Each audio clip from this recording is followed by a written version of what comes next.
Brooke once again gave Raymond a scandal, and as usual, it was about money. Raymond earned good money, but Brooke always needed more. At first, Raymond tried to calm her down, but then he suddenly became completely angry. "What's wrong with you? I make enough money and I don't understand what you spend it on," shouted Raymond. "Your business is to earn, and mine is to spend the money for the good of the family." "Family? You only live for yourself, Brooke. You know what? I'll probably stop giving you money at all. We never had any children while you were living for yourself. I'm sick of it all. Do you understand?" yelled Raymond and went out of the house, slamming the door loudly. Brooke was stunned. She looked after her husband in amazement, because before, he'd never allowed himself such a thing. Raymond got into the car and thought for a while.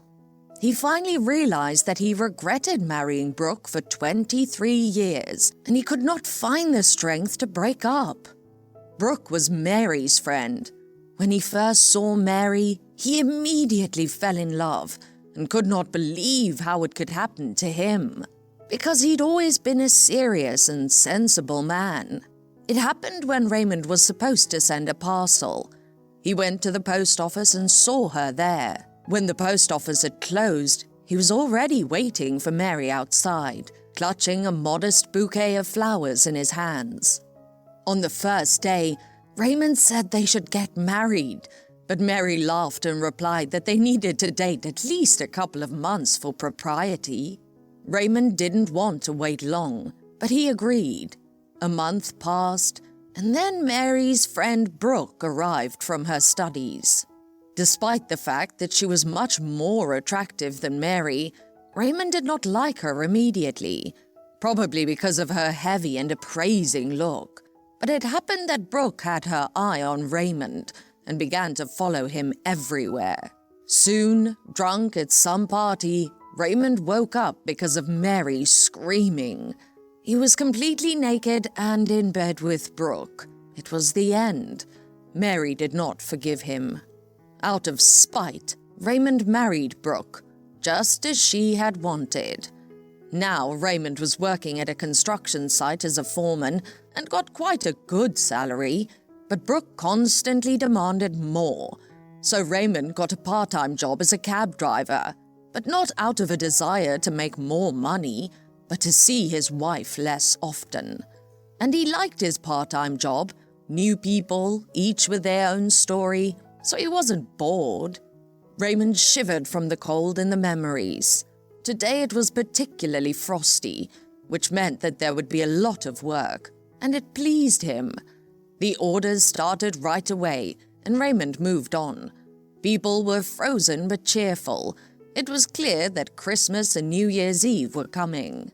Raymond was glad to relax at last, to talk and laugh, because that was impossible at home with Brooke. He decided to stop, take a break, and have some coffee. He had a lot of work ahead of him.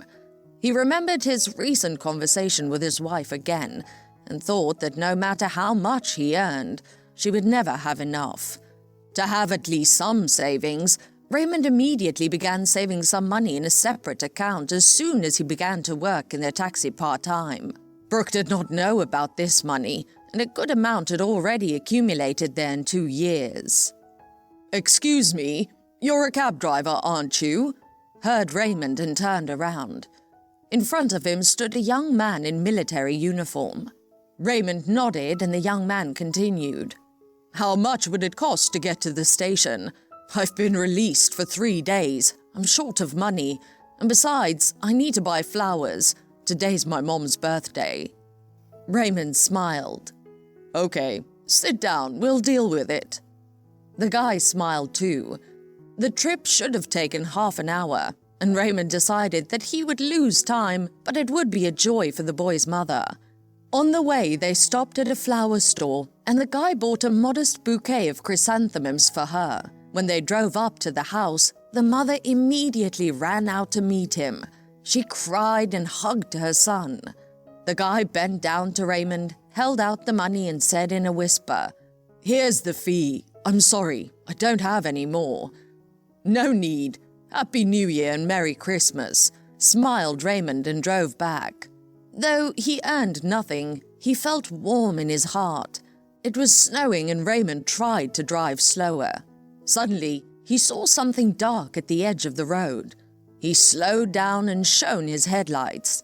Something moved and stood on its feet. When something turned around, Raymond gasped.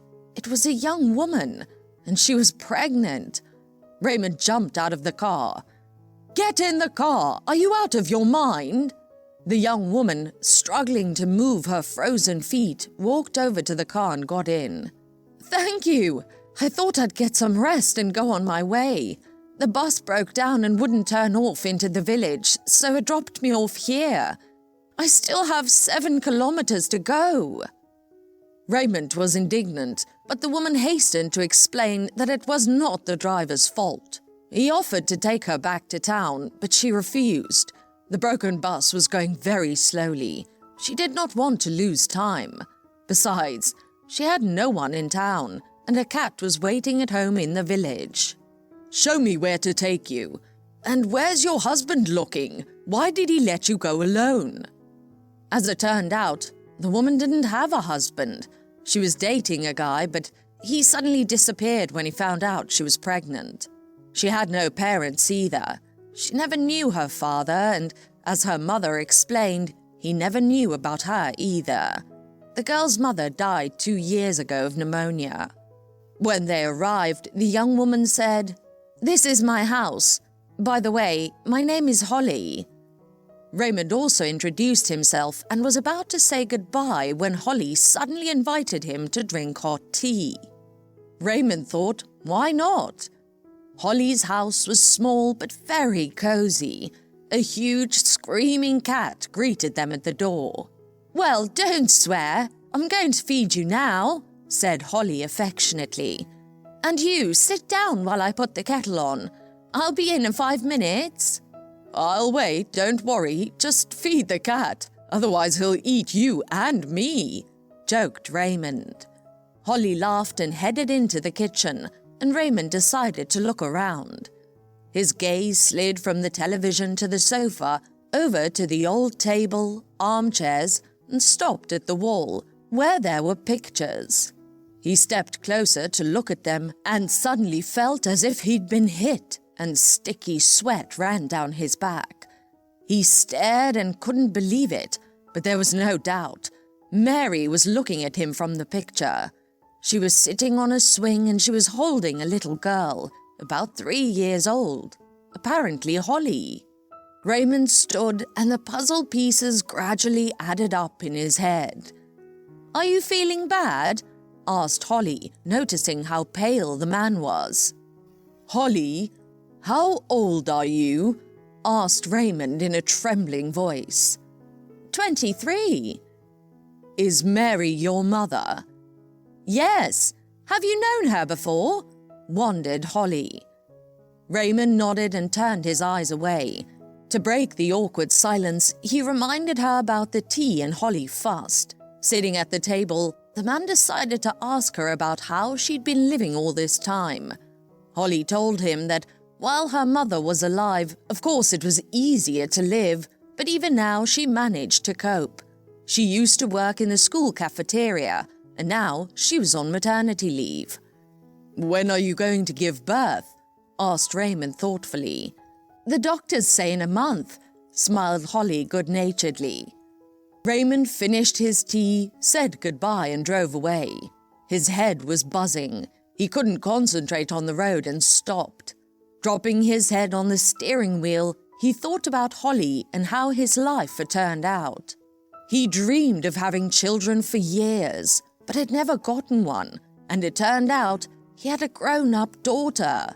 Finally, Raymond decided that since he had done nothing for Holly in her childhood, he should be with her now to help with the upbringing of his grandson or granddaughter.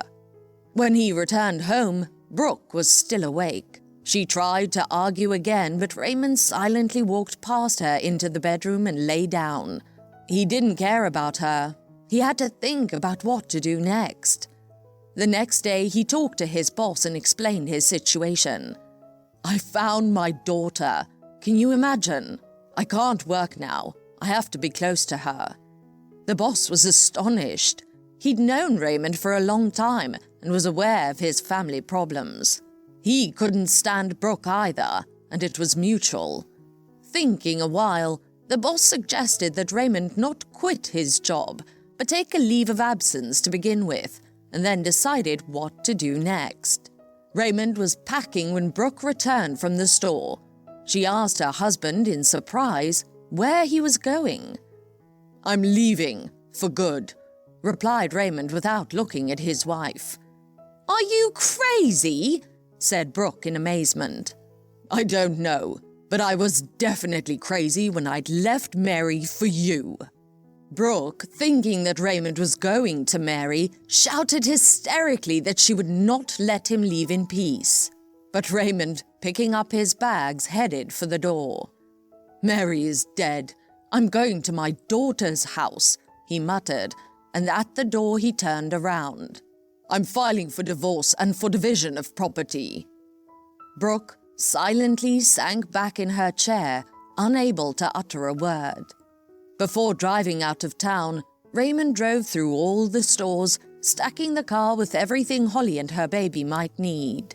A stroller, diapers, clothes, he bought everything. He didn't even forget about the cat and bought a huge bag of food. When he drove up to the house, Holly came out to meet him. "Holly, I need to tell you something." "No need. I guessed. You're my daddy, aren't you?" "Yes. I hope you won't kick me out," asked Raymond, looking hopefully at his daughter. "No, I've really missed you all these years." As Raymond began to bring his purchases into the house, Holly's eyes rounded. "Why so much? It's so expensive." But Raymond only smiled contentedly at her surprise. When it was time for Holly to return from the maternity ward, Raymond cleaned up the house. He was in high spirits, feeling young and full of energy. When he was getting ready to go to the maternity hospital, there was a knock on the door. On the threshold stood a young man with a large bouquet and asked for Holly. "Who are you?" asked Raymond. "I have some questions for you," replied the young man with a surprised look in his eyes. "I'm Holly's father, and you must be the coward who left my daughter." The young man blushed and, lowering his eyes, told Raymond that he had come to apologize for being afraid and for leaving. Raymond listened to him, smiled and said, "You can tell Holly everything yourself. Let's go. Your son was born."